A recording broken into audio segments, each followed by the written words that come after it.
Here we go. Rebecca, can you see and hear me? Yes, I can. Can you see and hear me? Yes, it's Perfect. working. Hello, good to see you. Good to see you too. It's been a while. Yes, a couple of years. Yeah. So let's we have some nostalgia talk, Yeah. Fika today. Yeah, remembering times in Brazil. Sorry about the delay about starting. We have this delay with going from Zoom to YouTube, but now we are up and running. We are live on YouTube for the Friday Fika. So here I am with my traditional Swedish mug, coffee in a big mug. As I always say, we Swedes, we drink lots of coffee, and usually in these big mugs, not the small xícaras as we use in Brazil, right?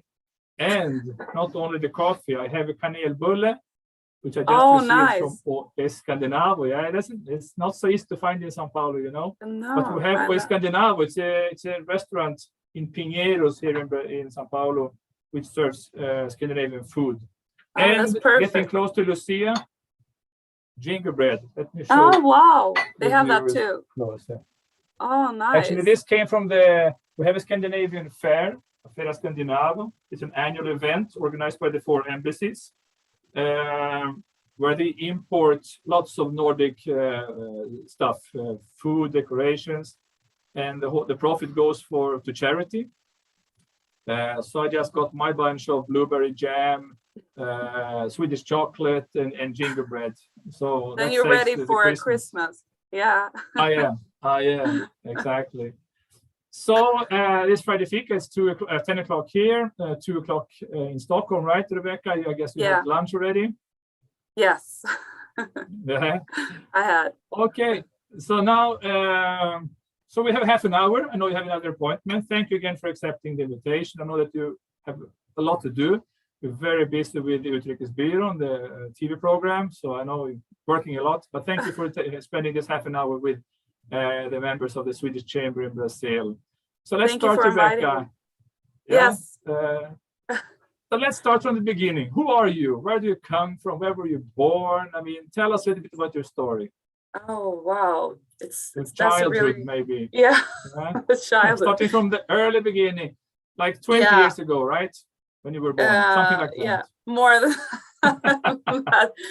Well, I'm from Stockholm, an area called Kista. It's called Järvaområdet, an area northwest of Stockholm. So yeah, I grew up there. It's so hard, you know, when it's childhood, it's a lot, but yeah, I lived there, and then I played badminton, you know, normal childhood, I would say. Yeah. Did you go to the same school all the time, or did it change? Did you move around when you were a kid?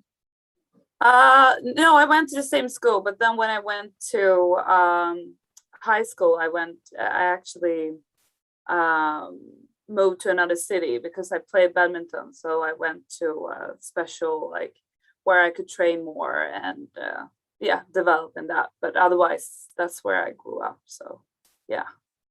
Okay. Also, you played badminton? Yeah, I did. Okay. I did. Yeah.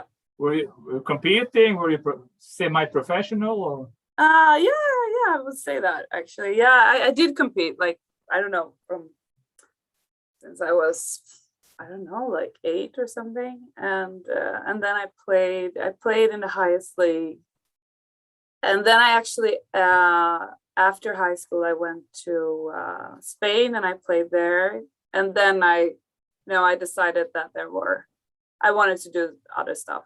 You know, I wasn't the best, so but I was like, maybe, I don't know, top 10 or something like that. Mm-hmm. Excellent. Yeah. Maybe you told me, I had forgotten that part. Very cool. Yeah. I miss, here in Brazil, it's not a big sport, you know, badminton. It's not so easy to find courts. So I miss it. I like to play. It's tennis, yeah. Tennis. I wanted to play tennis too, but it was too expensive when I was growing up, so I couldn't do that. But I like racket sports. It's fun. Mm-hmm. Okay, so now do you play paddle? Yeah. Actually, when I lived in Spain, I played a bit of paddle too. I think it's a lot of fun. Okay. But not, it's really hard here in Sweden to get, the courts are always busy, and it's a hype. I don't know how it is in Brazil, but so Yeah, not as no, much as in sometimes, Sweden. Yeah, people tell me in Sweden everyone plays, right? It's really a hype. yeah, it's a it's a really big hype right now, and Okay. I don't know, but I think it's fun. Yeah. Okay. And going back to school, Rebecca, were you a good student? Did you study a lot? I mean, from early age, or how were you in school? Be honest.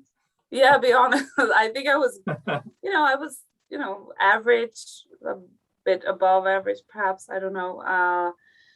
In some subjects, I always liked social science and all these kind of subjects, and there I think I was quite good. But when it came to like math and physics, I wasn't that good. But I passed. So, Okay. so I would say it would depend, on what subject. Okay. But yeah. So I see. And going, where you lived in Stockholm, was that a typical Swedish neighborhood, would you say, or did you grow up in an international one, more mixed culture? Sweden is a multicultural society, right? Did you feel that from early life, or how was that? Yeah, I think, well, in the area where I grew up, I think most of my friends had parents from other countries. Not everyone, but most of them. So yeah, I would say for me it was normal to experience different cultures, and from, I mean, my dad is from India and my mom is Swedish, so that's just normal for me to have a mixed culture and a mixed heritage. And but also, I mean, I have family in the north of Sweden, so we've been there too, and I have family abroad. So yeah, I would definitely say like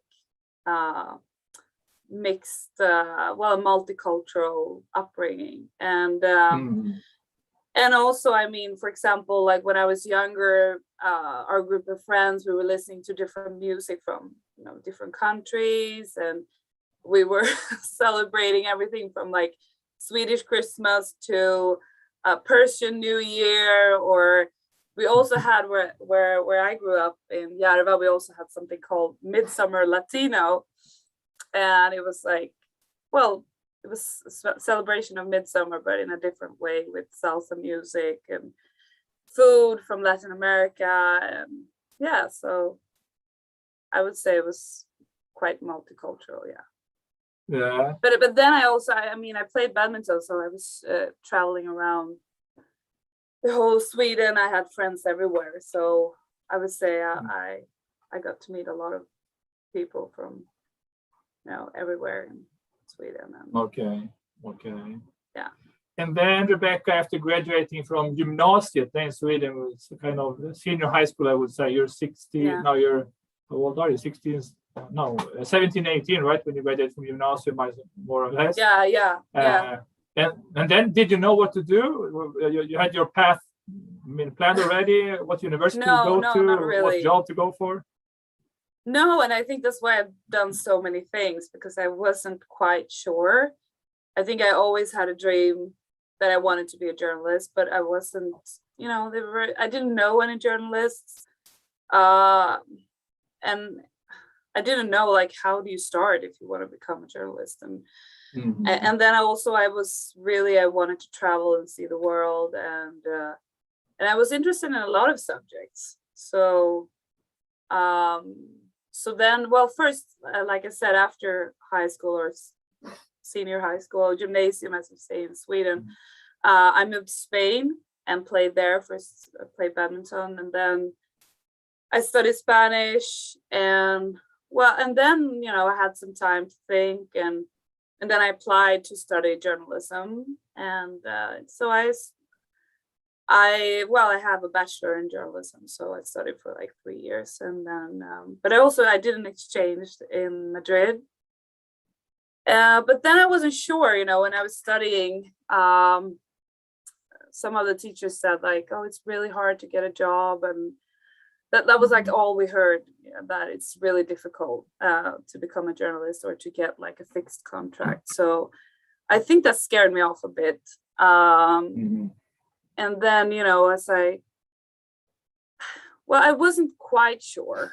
So I was like, oh, I want to try something, perhaps study something else. And then I started marketing, and then I thought, oh, maybe it's good to have a master too. And then I studied business management, and that's when I came to Brazil for the exchange. So yeah. So I wasn't sure. Why Brazil? Why Brazil, Rebecca? Well, because I had studied in Spain and I spoke Spanish, and I thought that Portuguese is a similar language, and that it perhaps would it be easier if you speak Spanish to learn Portuguese, which it is, I think. But then you can also, mix it up because it's so similar. The famous Portuñol. Yeah, exactly. That's what I speak now. So. Yeah, and then also, I was studying business, and Brazil was like an upcoming economy, and the economy was booming when I was there, 2012. So, and I thought that, well, then I can work with Latin America, because there are, well, two major languages, Spanish and Portuguese. So that's what I thought. And then I was curious about Brazil also, of course.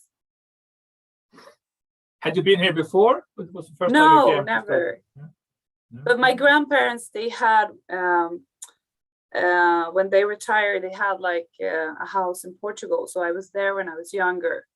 So for me, like the Latin culture was something that I knew quite a lot about, and that I liked. But then I didn't know like how different would Portugal be compared to Brazil and so on. But yeah, I was curious. So yeah. And how was it? How was it to spend some month here in this crazy city called São Paulo? Yeah. Yeah, I think perhaps, when people go to Brazil, maybe they don't go, on holiday to Sao Paulo. No. Usually, I guess they go to Rio or something like that. Well, first, I think it was a bit of a shock because the city is huge. It's people everywhere and helicopters and traffic.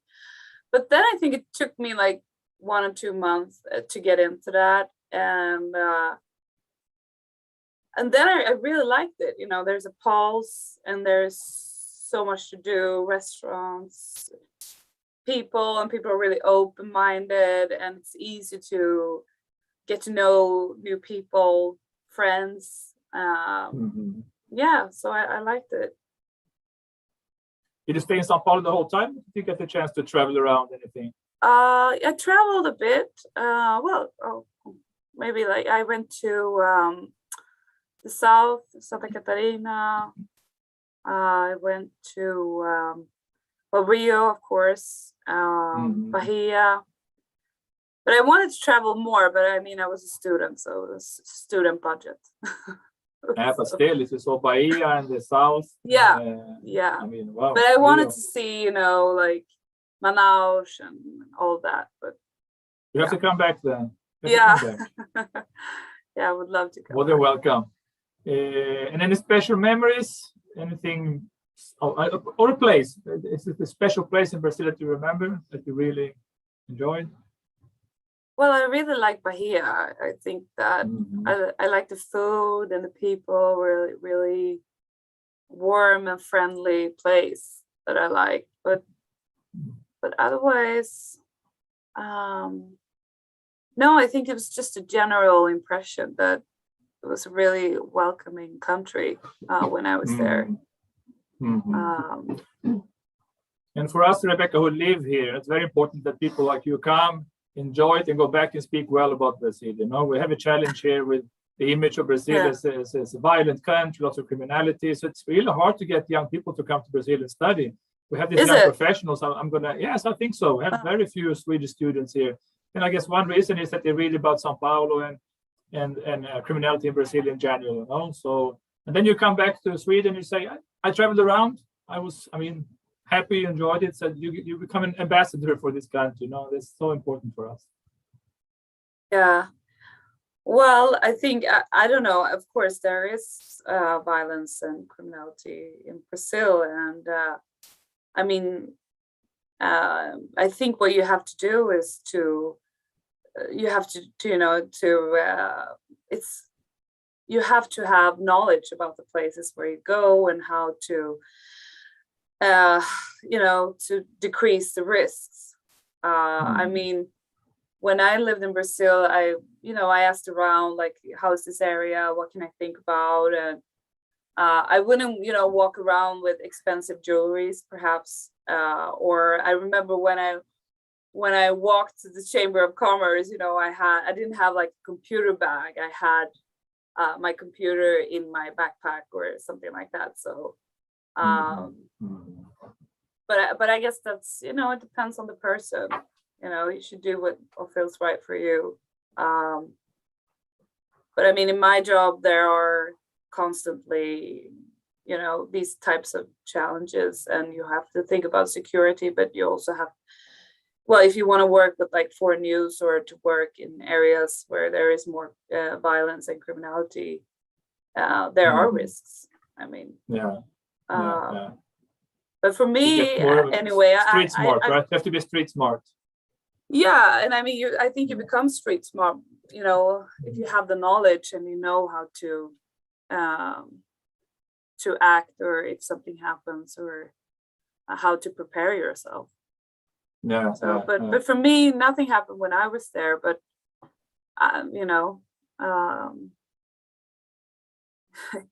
I guess it can happen anywhere, even though the risk is probably bigger in some countries.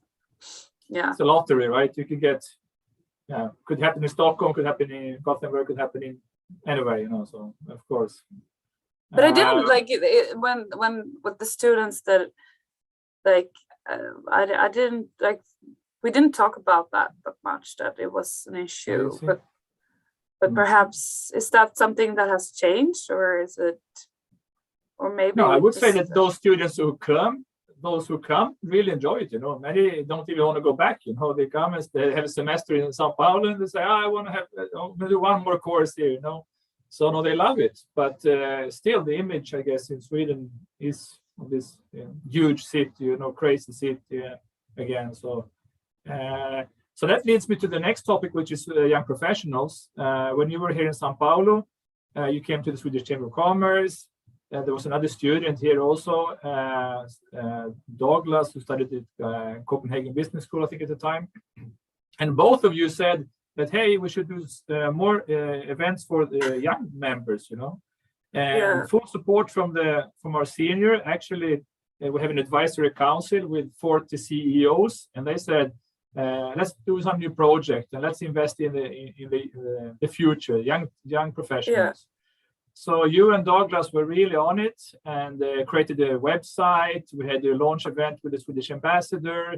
We had young people from Denmark, Norway, Finland. It was like a Nordic event, I remember. I had some happy hours. And that project is still alive and kicking, Rebecca. So you're part of the history here. Yeah. Next week, we are organizing a career fair.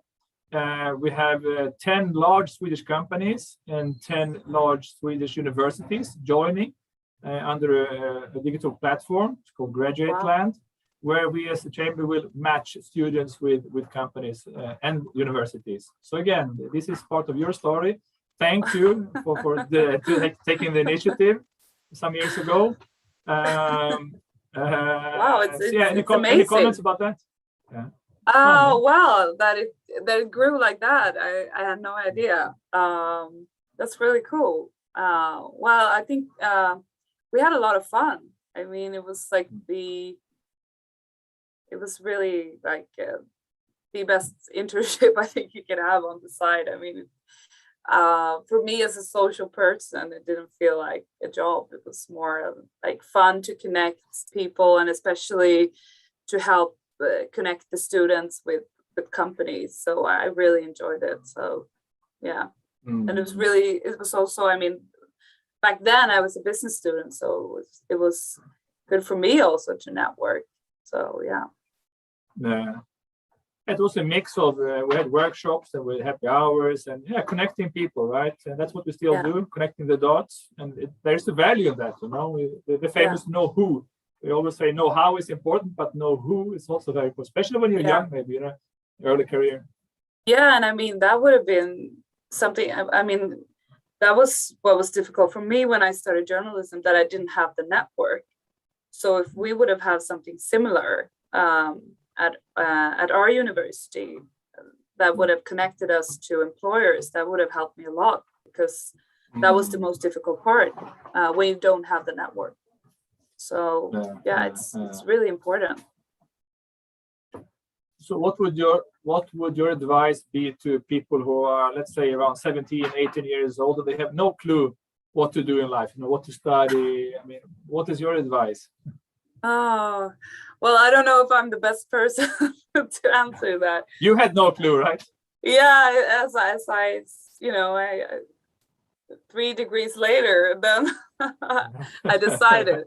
But yeah, I think, you know, that it's better to maybe take some time off, perhaps to study a language abroad if you want to travel, if you have that possibility, or to take a job that's perhaps seasonal or something and try to find out.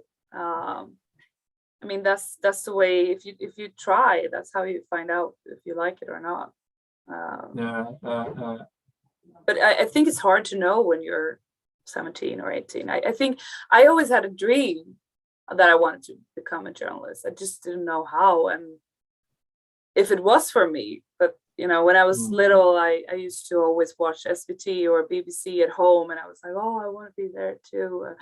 But then I had no idea, like, how do you end up, you know, working in a TV station? And also, I mean, how did that? Sorry. No. How did that happen, Rebecca? Because you came back from Brazil, you went back to Sweden.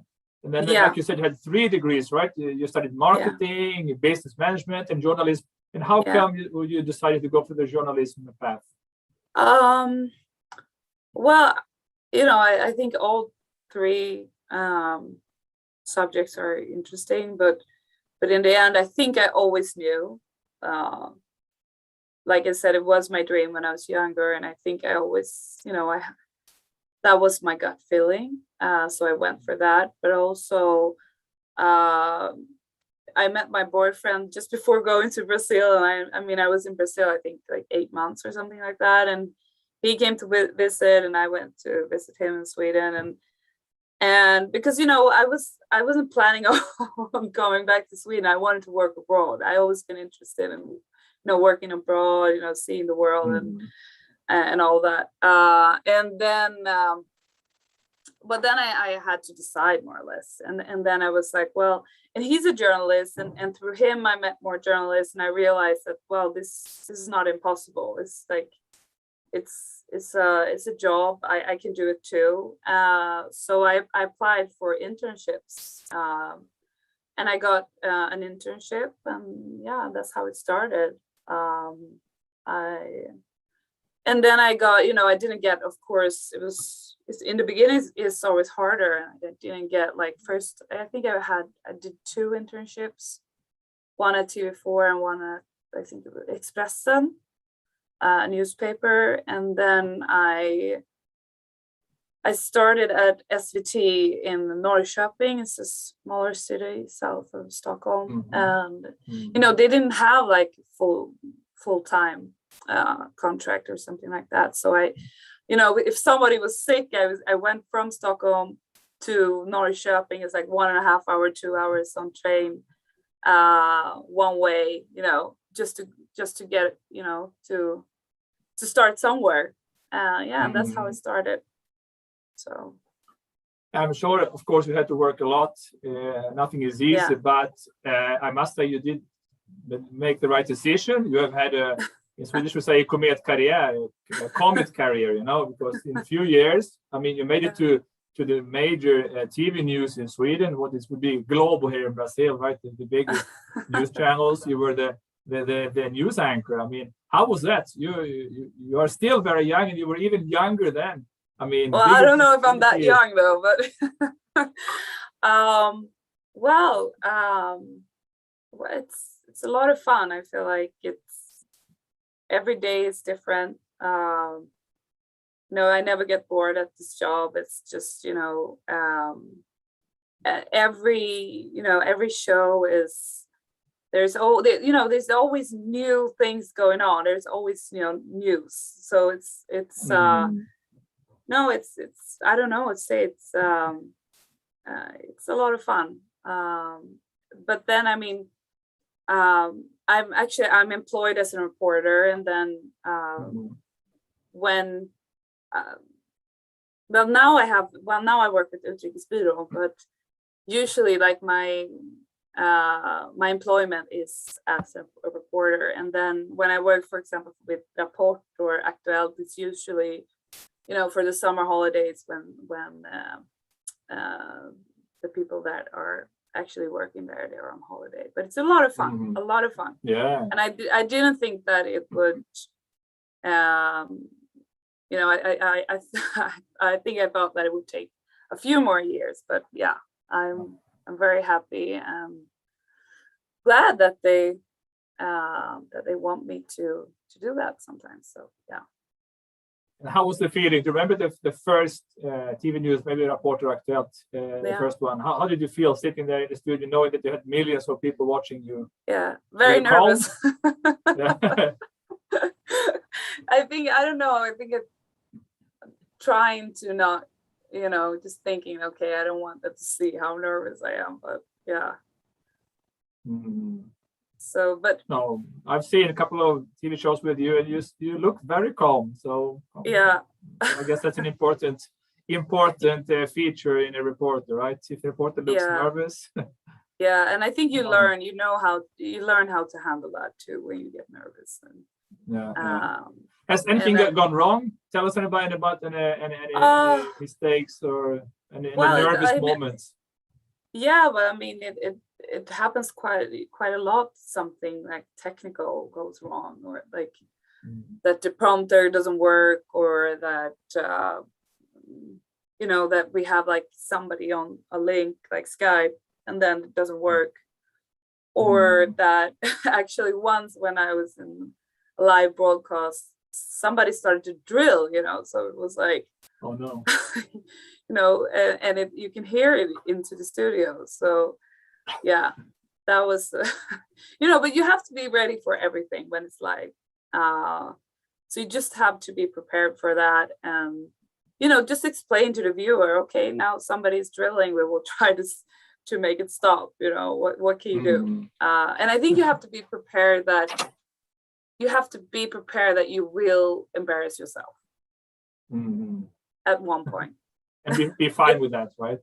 You have to be prepared for that. It will happen. Okay. So you have to be able to cope with that, laugh about it or whatever. Yeah.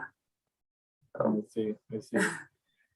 Let's talk about Utrikesbyrån, Rebecca. Yeah. That's your current program. It's every Tuesday night, right? Am I correct? Yes. Okay. I've seen a couple of episodes. Really have so interesting guests. The topics are sometimes controversial. Very, very interesting. If those who are watching us now haven't seen, we recommend Utrikesbyrån, right? And tell us, I mean, what's the objective with this program? What do you want to reach with these guests, with these topics? Who chooses the topics? Tell us. How does it work? Well, I think we all do, working with the show. We're a small team, so we try to think, what are the most interesting topics right now, and what are the topics that are perhaps,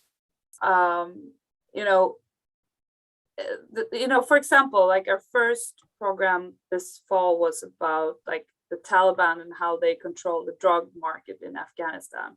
And then there was this, like the Taliban had just like taken over Afghanistan like 2 weeks before that, or 3 or something like that. And then everybody was talking about that. And then we were like, okay, so now the audience knows everything about the Taliban takeover, but is it something that they perhaps don't know as much about? And then we thought like, well, they probably don't know that a lot of their income is from the drug trade. and how does that, how does that roll with like Sharia laws and all that? So that's an example of how we can choose a subject. So it's like we dive into a subject where we also, for example, I mean, if you watch like the news, you get perhaps 2-3 minutes of a subject. Here you get half an hour, so you can really immerse in the subject. And then we try to have like storytelling. We don't tell it all, so we start in one end, and then we have some staggering facts. For example, that we did this episode on Lukashenko, the leader of Belarus, and he likes to promote himself like when media comes, or foreign media, with carrots. And like, why does he want to do that? Well, he wants to show like his farmer background and all that. So that's like a staggering fact that so we try to mix to have a like an interesting mix. And then, well, in the end of the show is more of like looking forward, like analyzing, but in the beginning it's more like storytelling. So, and then we try to have different guests that have different perspectives. Yeah, and then your job is very important as a reporter, right? To build the bridge, to create a dialogue. I mean, people different opinions. Very, very important to have these kind of programs, right? Yeah, and I mean, it seems like a half an hour, like it seems like a lot. I mean, compared to, I mean, it's just one subject or theme for half an hour, but usually it's like, oh, we want more time.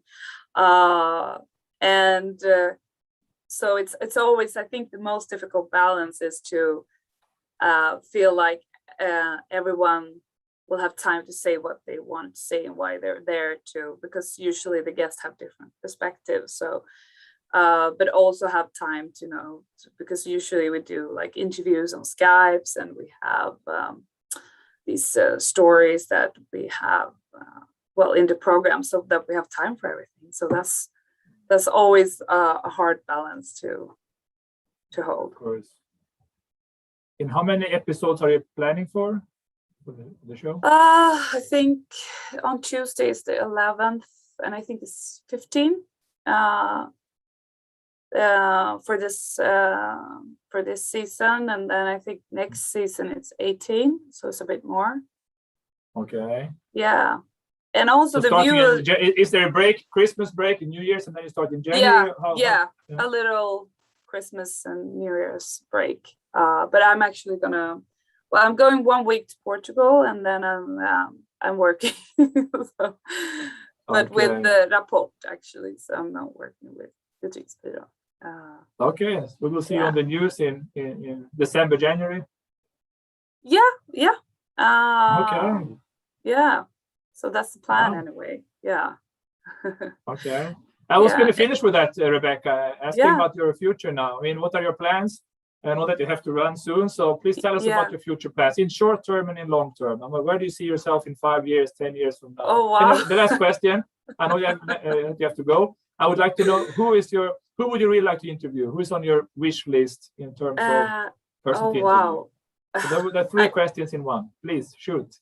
Oh, wow. So first the 5 years and the 10 years, and then the wow, I don't know. I don't think well, like for now, I'm really happy with what I do. This is like a dream job. I didn't think that I would get this position now, and I really enjoyed it because well, I love for to cover foreign news, and I also like to work as a news anchor, so it's like I can do both that I like. But I think I would like to, I don't know when, but in the future to work as a correspondent. That will be a dream. I was summer correspondent in 2018 in Washington, D.C. So I hope that I will be able to work full time as a correspondent, sometime in the future, but I don't know when. now I'm very welcome back to Sao Paulo. Welcome Yeah. back to Sao Paulo. Yeah, we need Yeah, a good correspondent from here. yeah, that would have been great. So have to practice my Portuguese a bit more though. And then what was the last question? That was Person that you would like to interview. oh Anyone. yeah. Well, that's really hard. I think, well, of course, it would be great to interview, for example, an American president or a leader of a major country or like foreign power. But I mean, for our show, I think it's more, it has to be someone that's in Sweden or that is visiting Sweden. We did a show on climate activists, and for that show, it would have been really interesting to get, for example, Greta Thunberg. But yeah, she was busy. Okay, I see. Yeah. So I don't know. I think depends on the subject. Yeah. But I'm sure we will see you with some very interesting guests the coming month, also in Utrikesbyrån, So, yeah, I hope you will watch. Well, you told me that you can watch the show from abroad, so yes, we can. yeah, we can. on SVT Play. Yeah. So something I really recommend our members. It's an advantage if you speak Swedish, though. Yeah, that's true. Yeah. So the Swedish speaking members, please. Yeah. Yeah. Rebecca, thank you so much for this chit chat. Must be strange for you to be on that side of the chair, right? On the table. Yeah, you're the one it asking is. the questions always. Now Yeah, I prefer to be on your side. It's you did very well. Oh, thank you. I'm not used to being interviewed. I've done some interviews now after it, became official that I was taking over Utrikesbyrån, but I'm not used to that at all. So yeah, a bit awkward, but it's fun to talk to you again, Jonas, and see how everything is going in Sao Paulo. It was great fun, Rebecca. Welcome back, and thank you again for the Professionals Obrigada. Initiative. Next week, a huge event, career fair. So let's stay in touch. Good luck with coming shows. Thank you. Wish you a good end of the year with lots of pepparkakor. Yeah. Swedish Christmas foods. Yeah, I'm inspired by you now. I have to go and have some Fika. Yes, some Lucia Fika. Yeah. Okay, take care. Ciao. Bye. Ciao, Rebecca. Have a good weekend. Jonas. Hey. Hey.